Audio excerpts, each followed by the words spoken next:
Sinbad ने कहा। कुछ दिन आराम से रहने के बाद मैं पिछले कष्ट और दुख भूल गया था और फिर यह सूझी कि और धन कमाया जाए तथा संसार की विचित्रताएं और देखी जाए। मैंने चौथी यात्रा की तैयारी की और अपने देश की वे वस्तुएं जिनकी विदेशों में मांग है प्रचुर मात्रा में खरीदी। फिर मैं माल लेकर फारस की ओर चला। वहां के कई नगरों में व्यापार करता हुआ मैं एक बंदरगाह पर पहुंचा और व्यापार किया। एक दिन हमारा जहाज तूफान में फंस गया। कप्तान ने जहाज को संभालने का बहुत प्रयत्न किया किंतु संभाल न सका। जहाज समुद्र की तह से ऊपर उठी पानी में डूबी एक चट्टान से टकराकर चूर चूर हो गया। कई लोग तो वहीं डूब गए किंतु मैं और कुछ अन्य व्यापारी टूटे तख्तों के सहारे किसी प्रकार तट पर आ लगे। हम लोग एक द्वीप में आ गए थे। इधर उधर घूमकर हम लोगों ने वृक्षों के फल तोड़ तोड़ कर खाए और अपनी भूख मिटाई। फिर हम समुद्र तट पर आकर लेट गए और अपने दुर्भाग्य को कोसने लगे। किंतु इससे क्या होना था? हमें नींद आ गई और रात भर गहरी नींद में सोते रहे। सवेरे उठकर फिर द्वीप में घूमने और फल आदि इकट्ठा करने लगे। अचानक काले रंग के आदमियों की एक बड़ी भीड़ ने हमें घेर लिया। उन्होंने हमारे गले में रस्सियां बांध दी और भेड़ बकरियों की भांति हमें हाँक हाँक कर बहुत दूर पर बसे अपने गांव में ले गए। फिर उन्होंने हमारे सामने एक खाद्य पदार्थ रखकर इशारे से कहा कि इसे खाओ।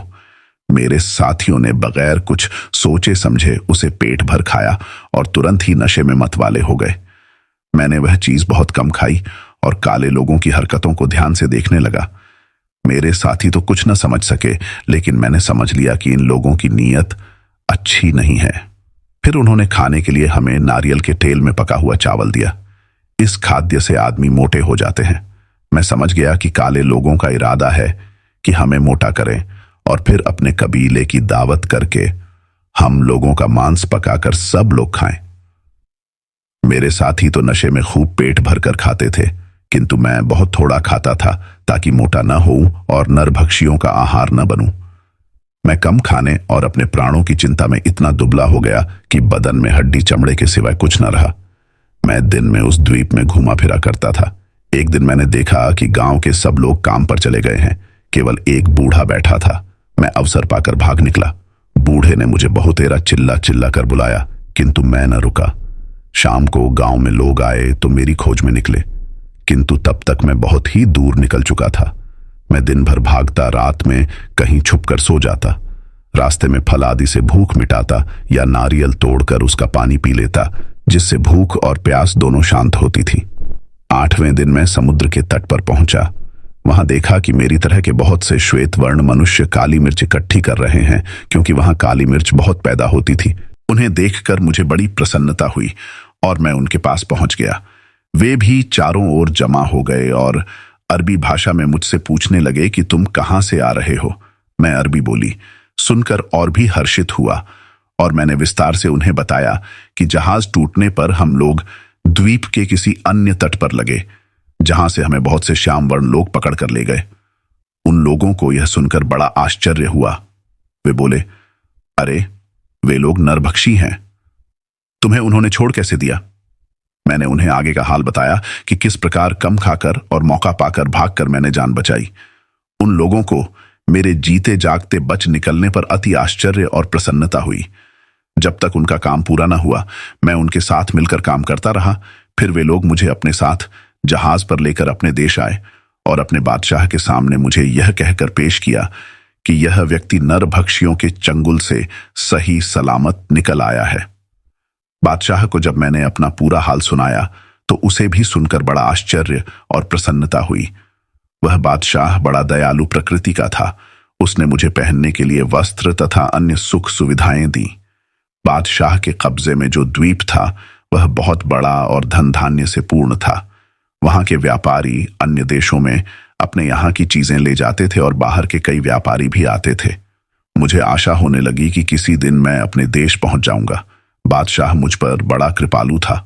उसने मुझे अपना दरबारी बना लिया। लोग मुझे देखकर ऐसा बर्ताव करने लगे जैसे मैं उनके देश का निवासी हूं। मुझे यह देखकर आश्चर्य हुआ कि वहां लोग बगैर जीन लगाम ही घोड़ों पर सवार होते थे।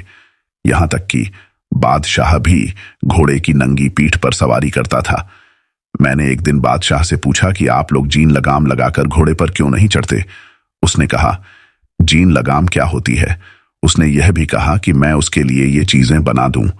मैंने एक नमूना बनाकर लकड़ी के कारीगर को दिया। उसने मेरे नमूने के अनुसार जीन बना दी। मैंने उसे चमड़े से मढ़वाया और उस पर अतलस और कमरख्वाब का आवरण चढ़ाया। एक लोहार से रकाबे बनाने को कहा और लगाम का सामान भी बनवाया।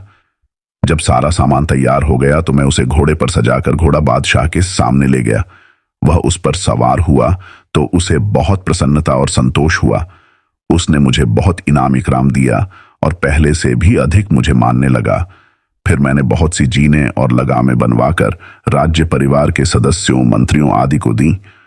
उन्होंने उनके बदले हजारों रुपए तथा अन्य बहुमूल्य वस्तुएं मुझे प्रदान की। राज दरबार में मेरा मान बढ़ा तो नगरवासी भी मेरा बहुत सम्मान करने लगे। एक दिन बादशाह ने मेरे साथ एकांत बातचीत की। वह बोला, मैं तुमसे बहुत प्रसन्न हूं और तुम पर अधिकाधिक कृपा करना चाहता हूं। मेरे दरबार के लोग और साधारण प्रजाजन भी तुम्हारी बुद्धिमत्ता के कारण तुम्हें बहुत मानते हैं। मैं चाहता हूं कि तुम एक काम करो। मुझे पूर्ण विश्वास है कि जो मैं कहूंगा तुम उससे इनकार नहीं करोगे।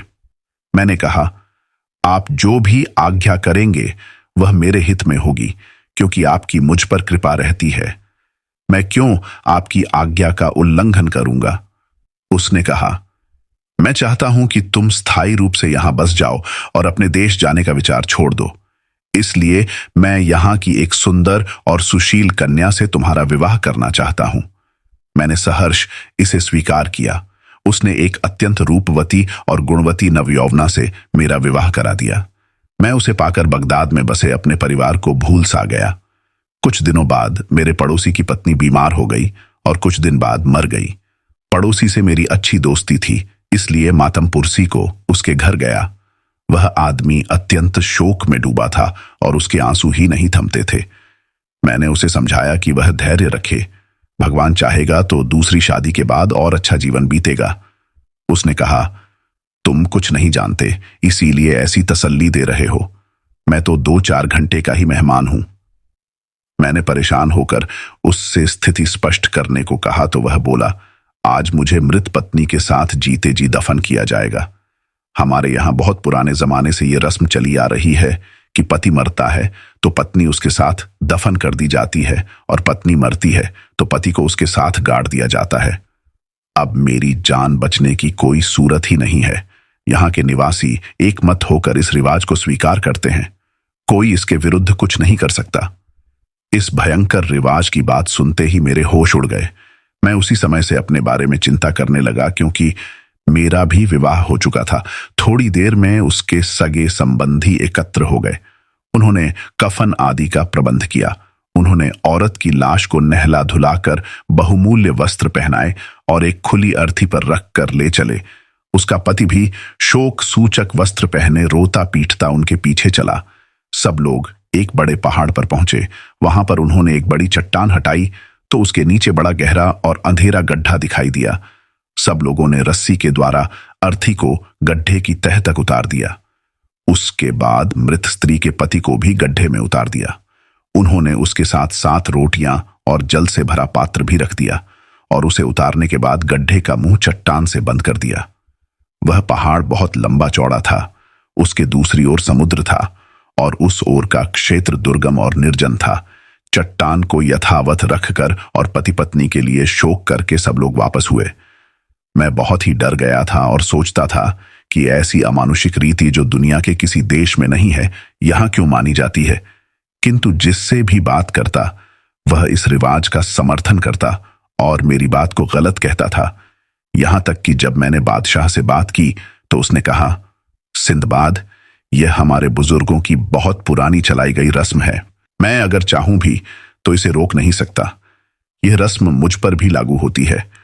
भगवान न करे अगर रानी का देहांत हो जाए तो मुझे भी उसके साथ जीते जी दफन कर दिया जाएगा। मैंने पूछा कि यह रस्म क्या उन अन्य देशवासियों पर भी लागू होती है जो यहां पर रहने लगे हैं। बादशाह मुस्कुराने लगा और बोला, यह रस्म देशी विदेशी सबके लिए है। इससे कोई व्यक्ति बाहर नहीं समझा जाता। इसके बाद मैं बहुत घबराया रहने लगा। मैं बराबर सोचता था कि कहीं मेरी पत्नी मर गई तो मुझे भी ऐसी भयानक मौत मरना पड़ेगा। मैं इसीलिए अपनी पत्नी के स्वास्थ्य की बहुत देखभाल करने लगा, किंतु ईश्वर की इच्छा कौन टाल सकता है। कुछ समय के बाद मेरी पत्नी सख्त बीमार हुई और कुछ दिनों में काल कवलित हो गई। मुझ पर दुख का पहाड़ टूट पड़ा।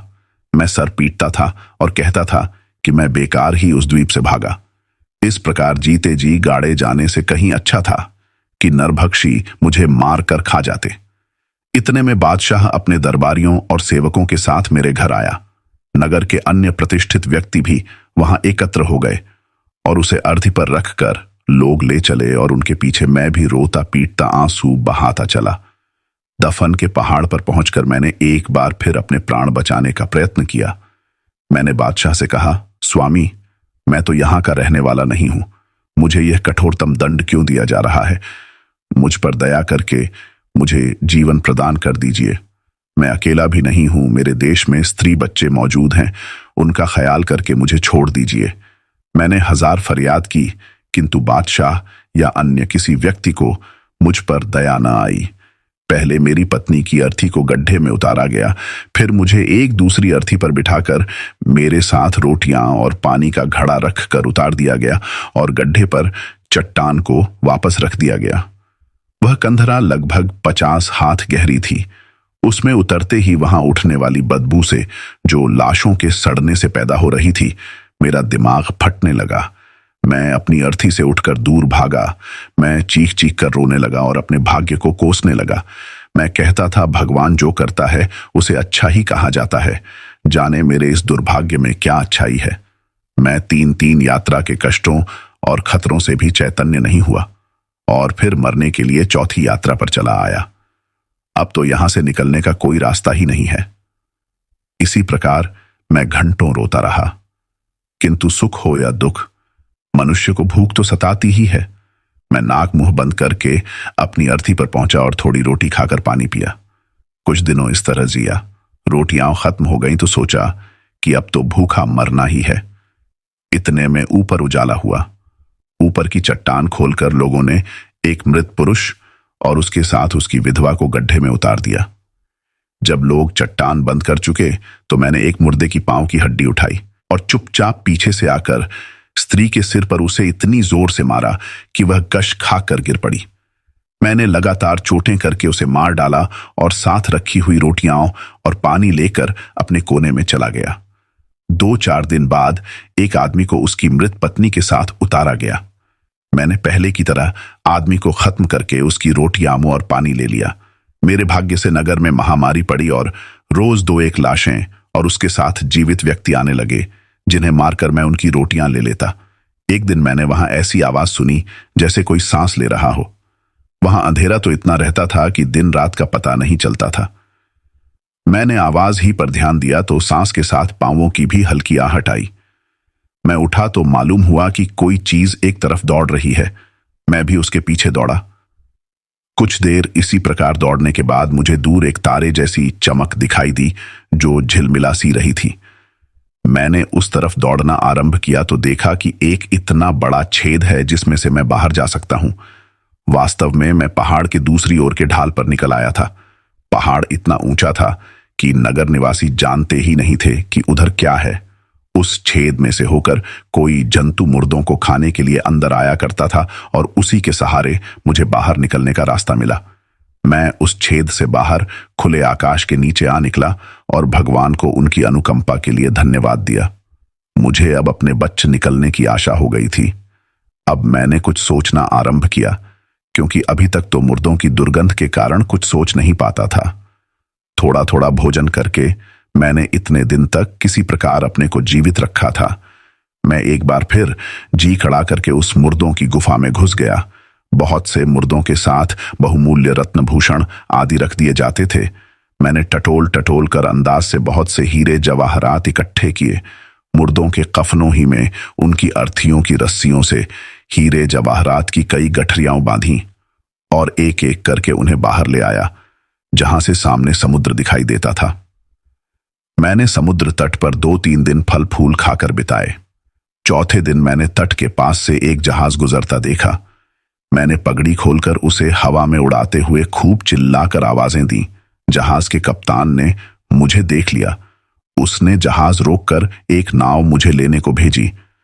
नाविक लोग मुझसे पूछने लगे कि तुम इस निर्जन स्थान पर कैसे आए। मैंने उन्हें पूरा वृत्तांत सुनाने के बजाय कह दिया कि 2 दिन पहले हमारा जहाज डूब गया था। मेरे सभी साथी भी डूब गए।